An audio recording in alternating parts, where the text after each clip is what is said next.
നിന്റെ ഉമ്മയ്ക്ക് വെറും 32 വയസ്സേ ഉള്ളൂ ഷാഹിമോളെ. സന്തോഷത്തോടെ ഒരു ജീവിതമൊന്നും നിന്റെ ഉപ്പയുടെ കൂടെ ജീവിച്ചപ്പോൾ ഉമ്മയ്ക്ക് കിട്ടിയിട്ടില്ലെന്ന് നിനക്ക് തന്നെ അറിയാലോ. എൻ്റെ ഉപ്പയുടെ വീട്ടിൽ നിന്ന് അവിടെയുള്ള എല്ലാവരുടെയും എല്ലാത്തിനെയും ഉപേക്ഷിച്ച് നീ നിന്റെ ഉമ്മയെ ഇറങ്ങിപ്പോകുന്നതും എന്തിനാണെന്നറിയാലോ. മറന്നോ നീ അതൊക്കെ? തന്നെ അരികിൽ പിടിച്ചിരുത്തി മൂത്തുമ്മയും മറ്റു വീട്ടുകാരും എന്തൊക്കെയോ പറഞ്ഞതും ചോദിച്ചു തുടങ്ങുമ്പോൾ ഷാഹിനയുടെ നോട്ടം എല്ലാവർക്കും പുറകിലായി തല കുനിച്ചു നിൽക്കുന്ന തൻ്റെ ഉമ്മ റാബിയിൽ മാത്രമായി ഒതുങ്ങി. എപ്പോഴോ ഒന്ന് മുഖമുയർത്തി എല്ലാവരെയും നോക്കാൻ ശ്രമിച്ച റാബിയയുടെ നോട്ടവും തന്നെ മാത്രം നോക്കി നിൽക്കുന്ന ഷാഹിനയുടെ കണ്ണുകളുമായി ഇടഞ്ഞു. ഇരുമിഴികളും ഒരുപോലെ നിറഞ്ഞു. ഉമ്മക്കിഷ്ടവും സന്തോഷവും സമ്മതവുമാണ്. ഇനിയൊരു കല്യാണത്തിനെങ്കിൽ എനിക്ക് സമ്മതമാണ് മൂത്തുമ്മ. എൻ്റെ ഉമ്മയുടെ ഒരു സന്തോഷവും ഞാൻ കാരണം ഇല്ലാതാവരുത്. ഭാവല്ലേ എൻ്റെ ഉമ്മ. ഷാഹിനയിൽ നിന്ന് പുറത്തേക്ക് വന്ന വാക്കുകൾക്ക് ഒരു 15 വയസ്സുകാരിയുടെ വാക്കിനേക്കാൾ പക്വതയപ്പോൾ ഉണ്ടായിരുന്നു. റാബിയയുടെ കല്യാണം ഭാര്യ മറ്റൊരുത്തിനൊപ്പം ഇറങ്ങിപ്പോയ സുനീറുമായി ഉറപ്പിച്ചതും നടത്തിയതും വളരെ പെട്ടെന്നാണ്. നിക്കാഹ് നടത്തി ബന്ധുജനങ്ങൾ ഒഴിവായതും ആർക്കോ ഫോൺ ചെയ്ത് തനിച്ചു മാറി നിൽക്കുന്ന സുനീറിനടുത്തേക്ക് ഒട്ടൊരു പരിഭ്രമത്തോടെയാണ് ഷാഹി ചെന്നത്. തനിക്കടുത്തേക്ക് തനിച്ച് നടന്നു വരുന്ന ഷാഹിയെ സുനീറും ഒന്ന് സൂക്ഷിച്ചു നോക്കി.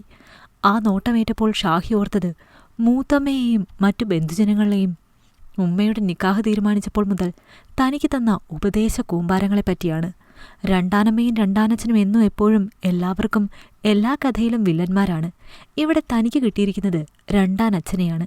15 വയസ്സുള്ള അത്യാവശ്യം നല്ല ശാരീരിക വളർച്ചയുള്ള തനിക്ക് ലഭിച്ച ഉപദേശങ്ങൾ ഓർത്തതും തന്നെ നോക്കുന്ന സുനീറിന്റെ മുഖത്തേക്കും പിന്നെയോ കണ്ണുകളിലേക്കും നോട്ടമെയ്തു ഷാഹി. തന്നെ നോക്കുന്ന ആ കണ്ണുകളിൽ തെളിഞ്ഞു കാണുന്നത് കാമമോ വാത്സല്യമോ അല്ല എന്നും താൻ ചെന്നത് എന്തിനാണെന്നറിയാനുള്ളൊരു കൗതുകമാണ് ആ കണ്ണുകളിലെന്നും എളുപ്പം തിരിച്ചറിഞ്ഞു അവൾ. അത്ര നേരം തന്നെ കീഴടക്കിയിരുന്ന എന്തോ ഒന്ന് ആ നിമിഷം തന്നെ വിട്ടൊഴിഞ്ഞു പോയതുപോലെ തോന്നി അവൾക്ക്. അങ്കിൾ, ഷാഹി വിളിച്ചതും അവളെ അമ്പരന്ന് നോക്കി സുനീർ. എളാപ്പ എന്നൊരു വിളിയാണ് അവളിൽ നിന്ന് അയാൾ പ്രതീക്ഷിച്ചതെന്ന് വ്യക്തം. എൻ്റെ ഉമ്മ പാവമാണ്. എൻ്റെ ഉപ്പയും ഉപ്പയുടെ വീട്ടുകാരും ഒത്തിരി വേദനിപ്പിച്ചിട്ടുണ്ട് എൻ്റെ ഉമ്മയെ. അതും എൻ്റെ പേരിൽ. ഞാനെൻ്റെ ഉപ്പയുടെ രക്തത്തിൽ ജനിച്ചതല്ലെന്നും എൻ്റെ ഉമ്മയ്ക്കൊരു കാമുകനുണ്ടെന്നും ഉപ്പയുടെ കുടുംബത്തിലുള്ളവർ വിശ്വസിച്ചിരുന്നു.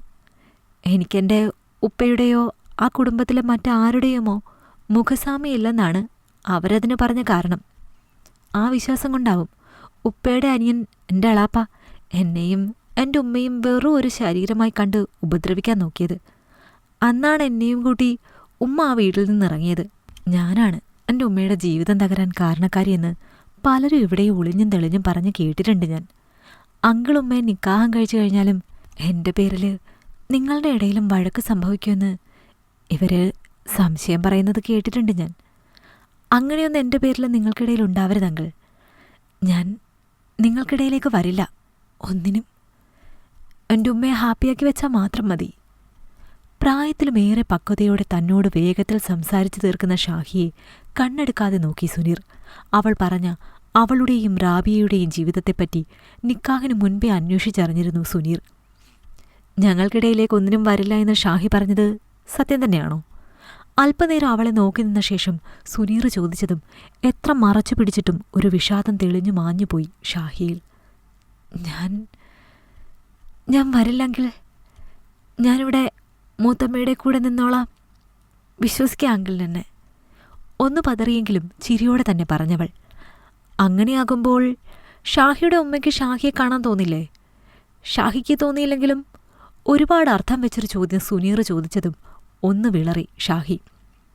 ഉമ്മയ്ക്ക് എന്നെ കാണാൻ തോന്നുമ്പോൾ അങ്കിളിനോടി സമ്മതവും സമയവും ഉള്ള ദിവസങ്ങളിൽ ഇങ്ങോട്ട് ഉമ്മയും കൂട്ടി വന്നാൽ മതി. മറുപടി വേഗത്തിൽ വന്നു ഷാഹിയിൽ നിന്ന്. അതെനിക്ക് ബുദ്ധിമുട്ടാണ് ഷാഹി. ഇവിടെയുള്ളവരുടെ അടുത്തേക്ക് എപ്പോഴും ഒരു വരവൊന്നും എനിക്ക് സാധിക്കില്ല. ഷാഹി വേറെന്തെങ്കിലും പരിഹാരം കണ്ടുപിടിക്കേണ്ടി വരും ഉമ്മയെ കാണാൻ. തൻ്റെ മറുപടിയിൽ തന്നെ പകച്ചു നോക്കുന്ന ഷാഹിയെ കണ്ടില്ലെന്ന് നടിച്ച് വേഗം വീടിനുമ്മറത്തേക്ക് നടന്നു സുനീർ. അയാളുടെ സംസാരവും അവഗണിച്ച വിധത്തിലുള്ള പോക്കും ഷാഹിയുടെ കണ്ണുകൾ നിറച്ചെങ്കിലും കണ്ണുനീർ പുറത്തേക്കൊഴുകാൻ അനുവദിക്കാതെ തടഞ്ഞവൾ വേഗം തന്നെ. നിക്കാഹിന്റെ അന്ന് പെണ്ണിന്റെ വീട്ടിൽ നിൽക്കുന്ന രീതി അനുസരിച്ച് സുനീർ അന്ന് തങ്ങിയത് റാബിയുടെ വീട്ടിലാണ്. രാത്രി ഏറെയാവും മുമ്പ് മുറിയിലേക്കെത്തിയ റാബിയുടെ മുഖത്തെ തെളിച്ചക്കുറവും നീർനിറഞ്ഞ കണ്ണുകളും മുറിയിലെ ഡിം ലൈറ്റ് വെട്ടത്തിലും തെളിഞ്ഞു കണ്ടു അയാൾ. ചോദ്യങ്ങളോ ഉത്തരങ്ങളോ ഇല്ലാതെ അന്നത്തെ ആ രാത്രി തന്നെ തന്റെ ശരീരത്തിൽ ആധിപത്യം സ്ഥാപിക്കുന്നവനെ അറിയെ ഒരു കരച്ചിൽ പിടഞ്ഞടിച്ചുയർന്നു റാബിയയിൽ. സുനീറുമായുള്ള തുറന്ന സംസാരത്തിലൂടെ ഷാഹിയെ തൻ്റൊപ്പം കൊണ്ടുപോവാനുള്ള അനുവാദം അവനിൽ നിന്ന് വാങ്ങാൻ കാത്തുനിന്നവളുടെ സകല പ്രതീക്ഷയും തകർക്കുന്നതായിരുന്നു സുനീറിന്റെ നീക്കം.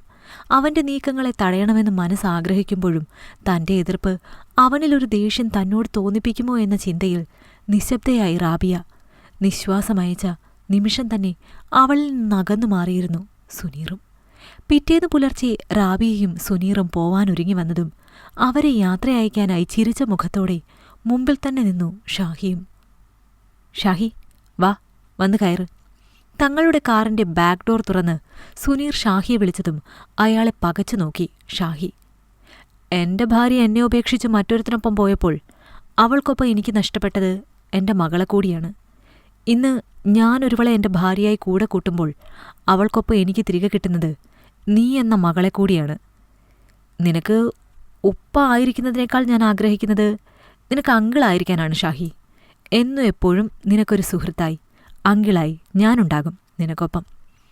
എന്റെ കണ്ണിലൊരിക്കലും നീ എന്ന പെൺകുട്ടിയോട് വാത്സല്യം എന്നൊരു ഭാവത്തിനപ്പുറം മറ്റൊന്നും തെളിയില്ല. അത് നിനക്കുള്ള എൻ്റെ ഉറപ്പ്. നീ എന്ന പെൺകുട്ടി എനിക്ക് ആരാണെന്ന ഉറപ്പ് നിന്റെ ഉമ്മയ്ക്കും ഞാൻ കഴിഞ്ഞ ദിവസം നൽകിയിട്ടുണ്ട്. നിന്നെപ്പോലൊരു സുഹൃത്തിനെ നഷ്ടപ്പെടുത്താൻ അങ്കിളിനു പറ്റില്ല ഷാഹി. അതുകൊണ്ട് മുന്നോട്ടുള്ള നമ്മുടെ ജീവിതത്തിൽ നമ്മൾ 3 ആൾ മാത്രം മതി.